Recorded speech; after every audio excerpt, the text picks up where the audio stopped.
I'm Dr. Sharon Kissane, and I'm the author of this upcoming book on the history of Barrington.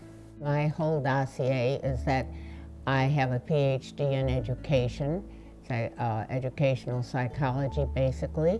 I was a behavior therapist in the many elementary schools in the Barrington area and in the near suburbs and even in Chicago. And when I decided to retire, I pursued my career as author. I'd already had written 2 books based on my teaching experience, which was child abuse and gang awareness. The title of the book is Survival of the Fittest, the 7 Sister Cities of Barrington. What resources did I use? Well, I interviewed over 400 people. I've lost count. I've read every book in this library and Schaumburg. And of course, the Barrington Historical Society. I wanted to write the real history of the spirit and struggles, adventures, and triumphs of the people of the Barrington area. I want people to get a new appreciation of this area. And as strange as it may seem, maybe more to outsiders, as I know the Barrington people will enjoy it because it's a small village and they'll know many of the people in it. And I want to show that the people here are responsible for so many good organizations and charitable work and other contributions, inventions, and to make our whole Chicagoland area a better place. Mr. and Mrs. Bill Rose, whom I had the pleasure to know, and I'm referring now to the original Mrs. Rose, Barbara Rose. Barbara was from the East. She was just a very high-class person, had sympathy for people, took an interest in me and my needs just because of her kindness, but we did both share the love of antiques. And she was very active in the school on several school boards. She had a little shop, and that floral shop is still there, which displayed her antiques. And then Bill Rose built our home, so I got to know him quite well. And anyone who knew Mr. Rose knew he was a true character.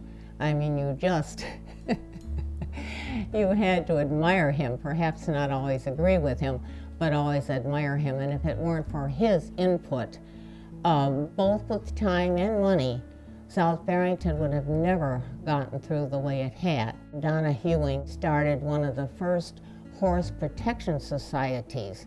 She is a person of indomitable courage.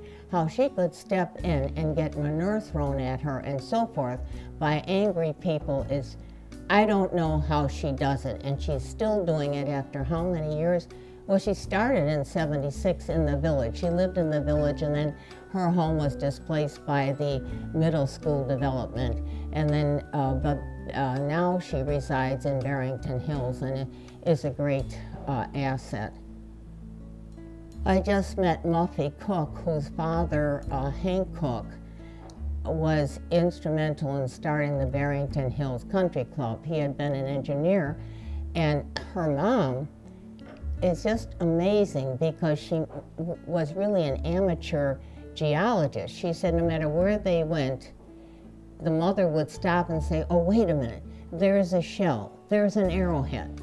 And she didn't appreciate it, Muffy didn't, when she was younger.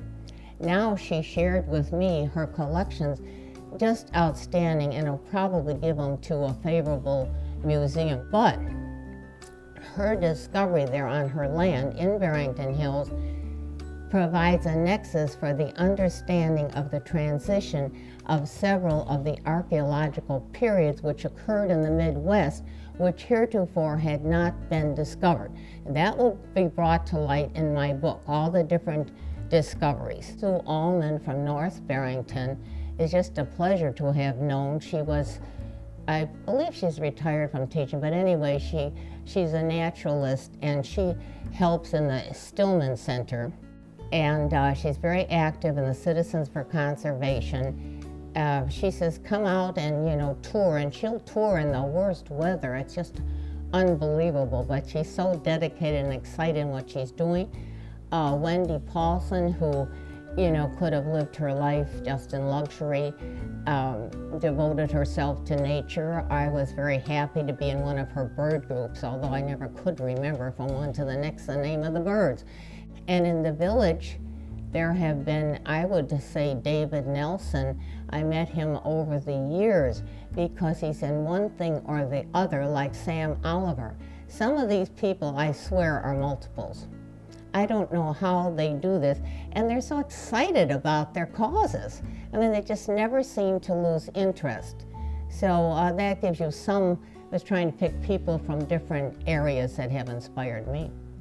I think this book is vital because I've been able, due to everybody's efforts and cooperation, to capture a wide range of the oral history of Barrington. I wanted to be able to talk to these people, faithfully record what they said, and present this for a wider view. And I think it's time that Barrington step into the limelight. It's not easy to live in this community and to enjoy its richnesses if you're not prepared to bring things to it. And the level of people in general in this area is extremely high, and I think Barrington is an outstanding city in Illinois.